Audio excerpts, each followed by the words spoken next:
Wanna be the guy with Riz, but your skills are a hit or miss? Wanna be the guy with all the savages, but all you get is the chocolate packages? Don't worry, I'm here to turn all those chocolates into gold plates with some of the most hidden tips and tricks that are going to blow your mind. Hi guys, Kazuki here, and in this video we are here to check out all the best and hidden tricks which will level up both your macro and micro gameplay. I know web events can be hassle at times, but did anyone tell you that you can get yourself an epic skin absolutely for free? Yup folks, we are doing an epic skin giveaway on celebration of our 1.5 million subs. We already have 10 winners with us and next 10 can be you. All you need to do is subscribe to the channel, like the video and comment down what you like about Kazuki Official. We will be doing a stream again on this Saturday, that is 8th of March. Do join us, who knows, the next 10 can be you. Let's start this video off with the cat boy who is about to unlock unlimited dashes in the early game. As we all know, Harith's main damage soul is his second skill paired with the ultimate and first skill. However, in the early game, you won't have unlimited dashes until you buy Stallium Scythe and Feather of Heaven to hit that 30% cooldown reduction. But don't worry, here's the trick. First, buy Magic Shoes, then Azure Blade, and finally the Book of Sages. This will help you hit 30% cooldown reduction early, unlocking your unlimited dashes. Just compare them side by side to see how much more efficient this setup is. This will cost you only 1715 gold, while the complete items will set you back a whooping 4960 gold. That difference is massive, isn't it? All these items branch off to the items you are going to build anyway.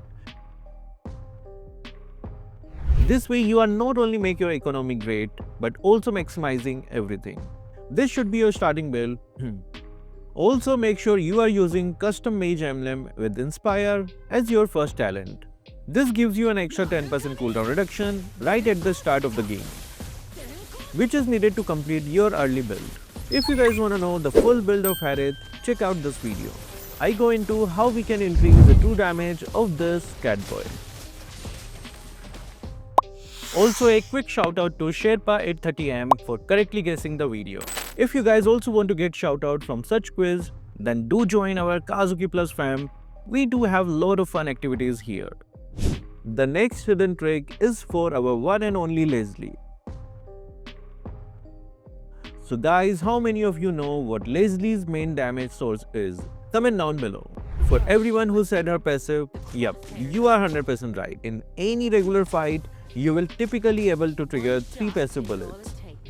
But if you need to add one more passive bullet, all you have to do is cancel your ultimate. Cancelling your ultimate will instantly add a passive bullet. I recommend keeping the cancel button near your ultimate if it's something you plan to do often. Otherwise, just remember, cancelling your ultimate will let you deal more damage with the passive bullet than with the ultimate itself. Another simple trick for Lesley's mains is that you can use her second skill to cancel her ultimate entirely. Just activate your second skill and you will still be able to hit your ultimate bullet along with the passive bullet. The trick won't deal the same amount of damage as a fully charged ultimate, but it still does a decent amount. Finally, use her first skill while activating your ultimate to boost your damage even further. If you think your target might survive after you pop your ultimate, make sure to activate your first skill to secure the kill. The next few tricks are for Badang. Badang right now is extremely broken. He is the 5th highest ban rate and the 6th highest win rate in Mythical Glory Plus. If we look at all ranks, he is still in the 8th position, which makes him an extremely meta hero right now. I know you all know the basic tricks, like using his first skill to build Thunderbelt stakes or using Flicker to increase your dash distance. Nah brother, we are advanced over here. I'm here to teach you how you can become Trump because you will be constantly putting up walls with this 45 CDR build. It's simple.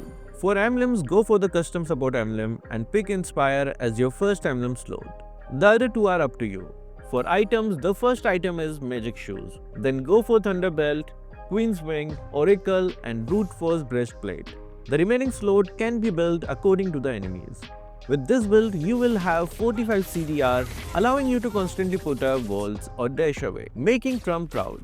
I have already recommended a similar build in this video, but that was for you to become a wall. This one is for you to put up walls. Now for macro tip.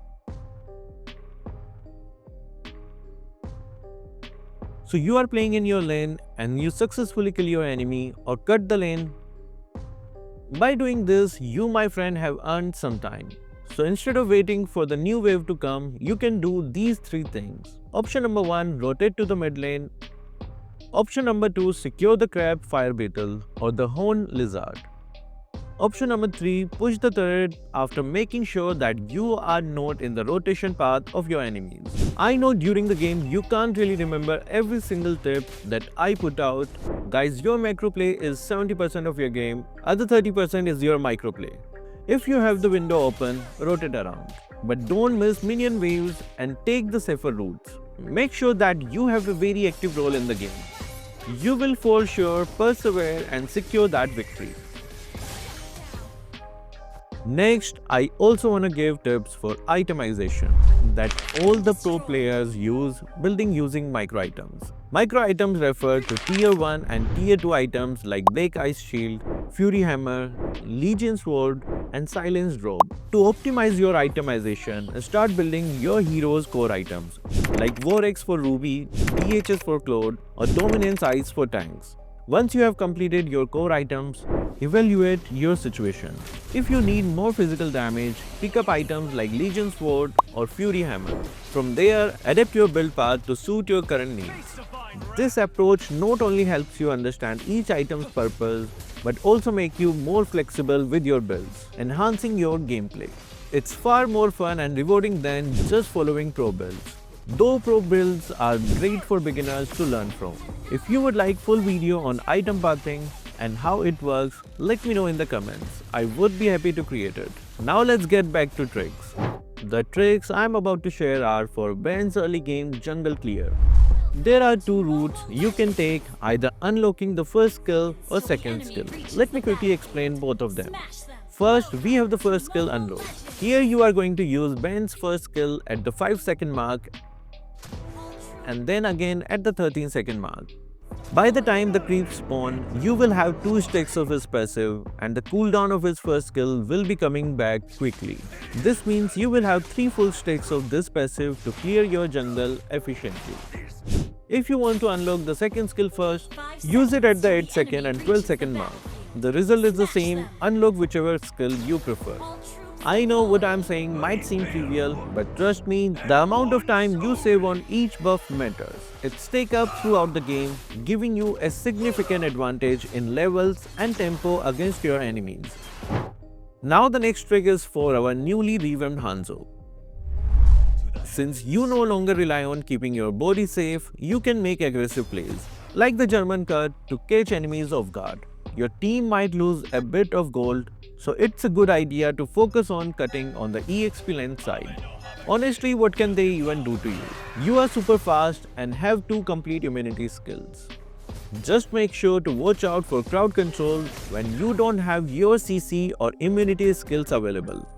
Up next is a neat tip for Selena mains since her skin is coming up. Selena is a versatile hero and her traits play a huge role in both early game zoning and late game setups. Here's a trick that can give you an edge, especially when you are roaming or trying to secure objectives like the turtle or lord. When setting up traps, always aim to place 2 abyssal traps in a triangular formation around tight spaces like jungle entrances or buff camps. The idea is to position the traps so that they are slightly apart but close enough for both to trigger simultaneously when an enemy walks through. If an enemy hero steps on one, they will likely get hit by second as well, giving you and your team more time to burst them down. Additionally, remember that her traps provide vision. Always place them in key choke points to keep track of enemy rotations. This way you are not just playing offensive but also give your team valuable intel. The next trick is for Yuzong mains who want to maximize their sustain in team fights. Yuzong's passive cursing touch is the core of his playstyle. Each attack or skill he lands on an enemy hero fills his star residue bar, eventually healing him and dealing additional damage. Here's a trick to make sure you are always getting the most out of it when engaging in team fights. Use your first skill to hit as many enemies as possible, and when going into the lane, unlock your second skill first. Just like Brody's first skill, if you line up your second skill in the path or manage to land it on your enemy, your passive will stack up way faster, and you will be able to beat almost every EXP laner who is against you. Just make sure that you don't fight heroes like Hilda. She will wake you if you are too aggressive against her. Let's wrap up with the macro tip that even the pros swear by, the mini eye. I know most players already know about this, but there are a few who still doesn't know how this works. There is a mini eye above your hero. If you enter a bush, then you can see this eye. Now here's the trick. When you walk past the Litho or get hit by an enemy hero skill, then you can see this eye turn into yellow, which means enemy can see you. I know this is basic, but here is another one. If you enter a bush and the eye takes a little bit longer to appear, that means enemy is nearby. If it appears instantly, that means no one is there. This almost feels like a hack, and you can confuse your enemy for map hack. Always keep an eye on your hero when rotating around. If you develop this habit, I am sure you can avoid getting ganked by those Eudora mains or wannabe Saber users. So guys, what do you think? What other tips do you think I missed out on? Which was your favorite tip? Please do let us know down below. So that will be all for this video. Thank you guys for watching. Keep supporting Kazuki Official.